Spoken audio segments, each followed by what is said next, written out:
a security officer approaches a man working on an elevator. He demands to see the man's work order, but the man stabs him.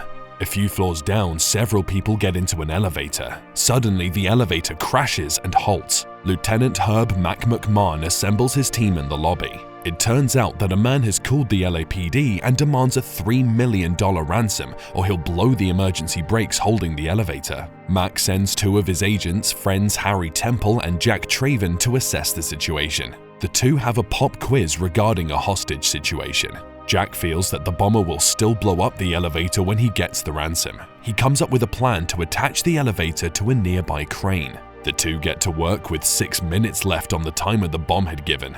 Jack attaches the crane to the elevator, but the bomber blows the emergency brakes. Jack radios in for more help as he and Harry try to get as many people out of the elevator as possible before it crashes. The officers rescue all the trapped civilians and the elevator crashes without a victim. Jack realizes that the bomber must have heard their communication as he had blown the elevator 3 minutes earlier. Harry mentions that a freight elevator has been on the move, so the two suspect that's where the bomber is. They approach the elevator, but the bomber shoots the roof, causing Harry to fall inside. The bomber presses the top floor button, prompting Jack to jump inside too. The bomber, wearing an explosive on his torso, holds Harry hostage, criticizing the two officers for ruining his plan. He manipulates the elevator so Mac's men wait on the wrong floor while he descends to the parking lot. Jack shoots Harry in the leg to make the bomber release him. The bomber exits, and a few seconds later, the bomb on his chest explodes. Harry and Jack receive the Medal of Valor for their brave acts, rescuing 13 people trapped in the elevator.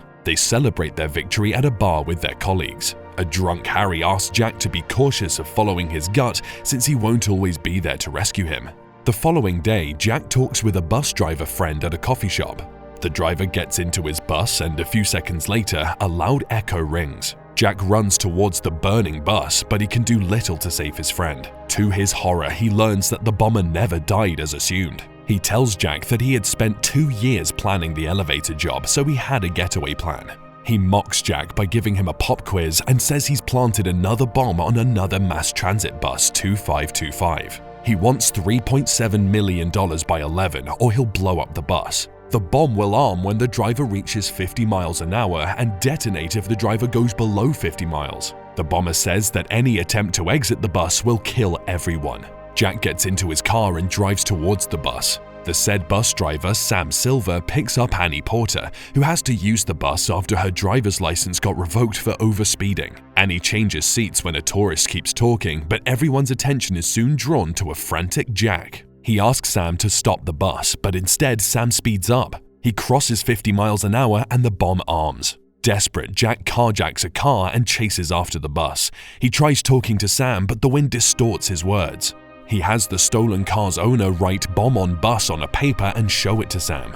Once Jack is sure that Sam knows what's happening, he calls Harry. Jack realizes that Sam is slowing down, so he has him open the doors and warns him to keep the bus going above 50. Jack then boards the bus, scaring everyone on board. He introduces himself as a cop, but one felon assumes Jack wants to arrest him. He removes a gun and starts threatening Jack, causing another passenger to jump in. In the process, the gun goes off and a bullet hits Sam, prompting Annie to take over. She wants to stop the bus and get Sam medical attention, so Jack has no option but to reveal that there's a bomb on the bus.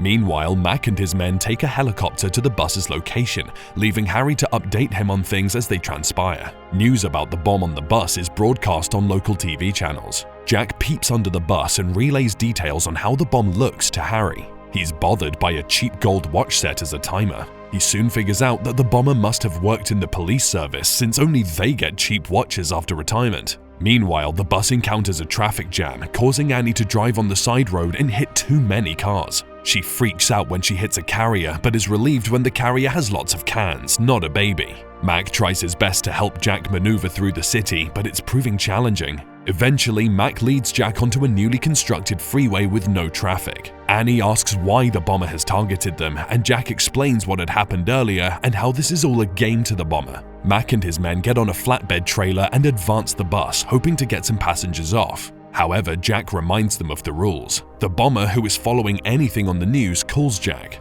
After much persuasion, he agrees to let Sam off the bus for medical treatment. One woman, Helen, also wants to exit the bus despite warnings from the other people. The bomber sees this and blows up the door, causing Helen to fall and be dragged under the bus to her doom. Her death scares everyone as they battle with the reality of what's happening. Jack keeps motivating them, but their troubles are far from over. There's a 50-foot gap on the freeway unlisted on the map. Jack asks Annie to floor the bus, hoping the extra speed and road inclination will help the bus jump over the gap. Everyone braces for impact and hopes for the best. Luckily, the bus makes the jump and successfully lands, bringing a cheer to everyone. Mac and his men are just as excited. Annie quickly grabs the wheel to keep the bus over 50. Jack has Annie take a sharp corner into Los Angeles International Airport. Mac sees this and is delighted since the airfield allows the bus to circle over the runways. The tourist is quite disappointed as he's already seen the airport. The bomber calls Jack with a location for where he wants the money delivered.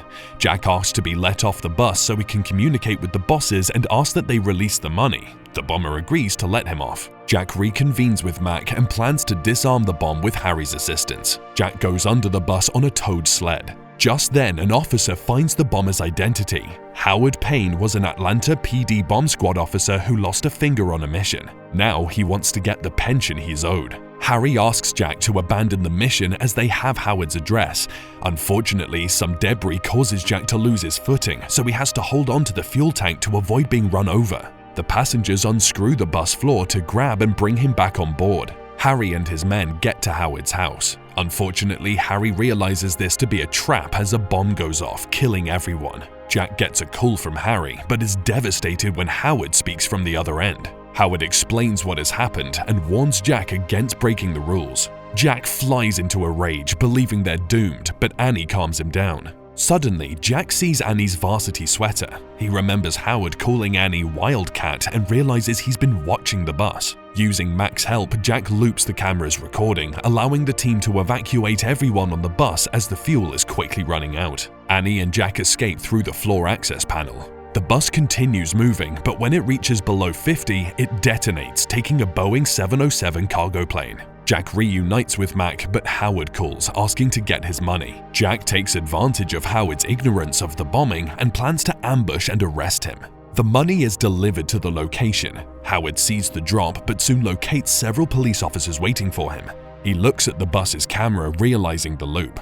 Howard walks out of his building and captures Annie, who is waiting for Jack in an ambulance. Jack goes to the ransom point and realizes Howard had dug a hole under and retrieved the money. Jack gets into the hole but comes across Annie, fitted with an explosive vest rigged to a pressure release detonator. Howard laughs at Jack, reminding him of the first time they met in similar situations. Howard takes Annie in a subway train and hijacks it, executing the driver and handcuffing Annie to a pole. Jack climbs atop the train and the motion makes Howard aware of him. He retrieves the money to bribe Jack, but is enraged when a dye pack explodes on his face. He climbs on top of the train and attacks Jack, trying to strangle him. Fortunately, Jack sees an oncoming railway signal and pushes Howard's head up, decapitating him. Back on the train, Jack removes the explosives but gets a call from Mac saying the tracks are incomplete.